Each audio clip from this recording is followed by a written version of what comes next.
ముఖ్యమంత్రి కాగలిగారే కానీ ఆ తర్వాత ఆ ముఖ్యమంత్రిగా కొనసాగటానికి ఆయన భగీరథ ప్రయత్నం చేయాల్సి వచ్చింది.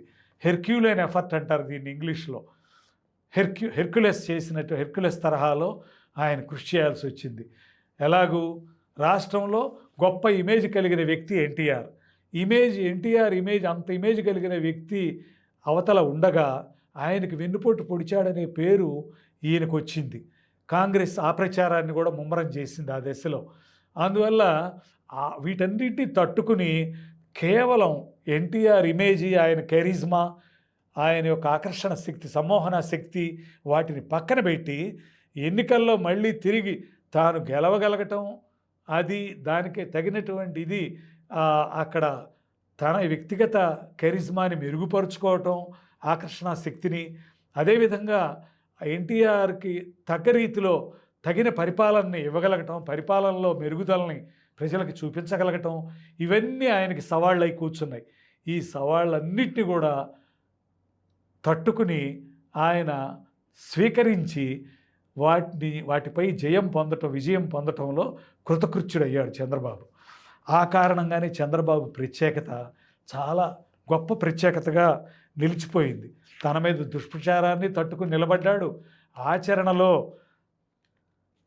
రామారావు చేసినటువంటి కొద్ది పొరపాట్లు ఏవైనా ఉంటే వాటిని సరిదిద్ది ఊరికే కేవలం ప్రజాకర్షక పథకాలే కాకుండా వాటికి కొంచెం మెరుగులద్ది వాటిని ఇచ్చేయటం, అట్లాగే అభివృద్ధి వైపు కూడా కొంత నిర్లక్ష్యం చేసినటువంటి అభివృద్ధిని, ముఖ్యంగా విద్యుత్ రంగంలో విద్యుత్ టారిఫ్ని పెంచకుండా ఎప్పుడు ఒకే రకంగా ఉంచటం, అలా కాకుండా విద్యుత్ టారిఫ్ని పెంచటం, అట్లా విద్యుత్ సరఫరా లోపాలు సవరించి సరఫరాలో వచ్చేటటువంటి లాసెస్ అన్నీ కూడా నష్టాలు వాటిని నివారించటం, ఇట్లాంటివన్నీ చేసి చాలా చక్కటి పరిపాలన అందించి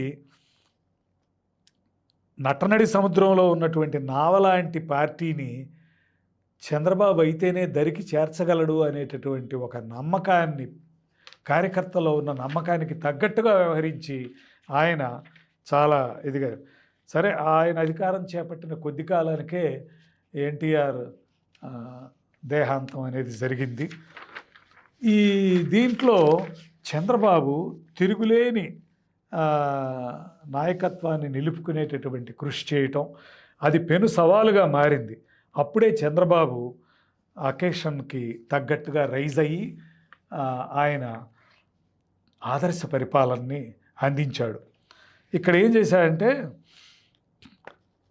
ఆయన గురించి ఎవరో తెలుగుదేశం వాళ్ళు లేకపోతే ఇతరులో జర్నలిస్టులో చెప్పటం కాదు, కాంగ్రెస్ నేతల్లోనే ప్రముఖ నేతలైనటువంటి దిగ్విజయ్ సింగ్, అంటే మధ్యప్రదేశ్ మాజీ ముఖ్యమంత్రి, అట్లాగే కాంగ్రెస్ పార్టీ సెంట్రల్ వర్కింగ్ కమిటీలో సభ్యుడిగా ఉండి ఎన్నో విజయాలు కేంద్ర క్యాబినెట్లోనూ ఉండి కాంగ్రెస్కి ఎన్నో విజయాల్లో కారకుడైనటువంటి దిగ్విజయ్ సింగ్, అలాగే జైరాం రమేష్ అనేటటువంటి మరో కేంద్ర మంత్రి, వీళ్ళు చంద్రబాబు యొక్క పనితీరుకి ఆశ్చర్యపోయి వాళ్ళు బయట చెప్పకుండా ఉండలేకపోయారు, బహిరంగంగానే ప్రకటించకుండా ఉండలేకపోయారు. దానికి వాళ్ళని కేంద్ర నాయకత్వం, కాంగ్రెస్ నాయకత్వం పిలిచి రిప్రమాండ్ చేయటం కూడా జరిగింది, మందలింపు కూడా చేశారు. అయినా కానీ మేము నిజమే చెబుతాం, చంద్రబాబు లాంటి పరిపాలకుడు ఒక రాష్ట్రానికి ఉండటం అనేటటువంటిది చాలా గొప్ప విషయం, దాని కారణంగా మేము ఆయన పరిపాలనలో ఉన్నటువంటి మెరుగైన పనితీరుని మెచ్చుకోకుండా ఉండలేము అని చెప్పటం అనేది జరిగింది. ఎందుకంటే చంద్రబాబు ప్రజాకర్షక పథకాలను పూర్తిగా తొలగించడం చేయలే. ప్రజాకర్షక పథకాల యొక్క ఔచిత్యం ఏ మేరకు ఉందో ఆ మేరకు ఉంచి వాటిల్లో అనవసరమైన అనుకున్న వాటిని మాత్రం పక్కన పెట్టి ఆ ప్రజాకర్షక పథకాలకి ఎన్టీఆర్ కాలంలో అమలైన ప్రజాకర్షక పథకాలని మరింత సత్తువతో ఇంకా ముందుకు తీసుకెళ్లే కార్యక్రమమే చేశారు. ఆయన ప్రజాకర్షక పథకాలను రద్దు చేసి ఉంటే ఆయన్ని విమర్శించడానికి ఇంకా అవకాశాలు ఎక్కువ ఉండేవి, కానీ అట్లాంటి రద్దు చేయల.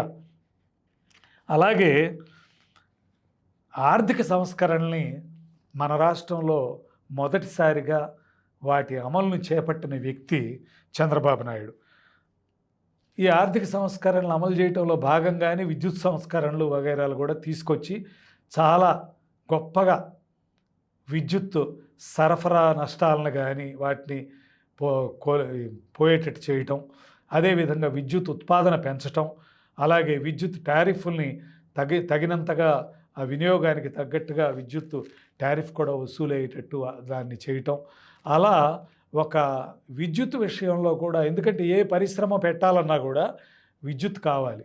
ఆయన ప్రపంచంలోని పలు దేశాలు తిరిగి రకరకాల పారిశ్రామికవేత్తల్ని ఇక్కడికి తీసుకొచ్చి, ముఖ్యంగా ఐటీ రంగంలో గొప్ప పరిశ్రమలైనటువంటి మైక్రోసాఫ్ట్ ఇట్లా వగైరా వాటన్నిటికీ కూడా ఇక్కడ హైదరాబాద్కి వాటిని తీసుకురావటం.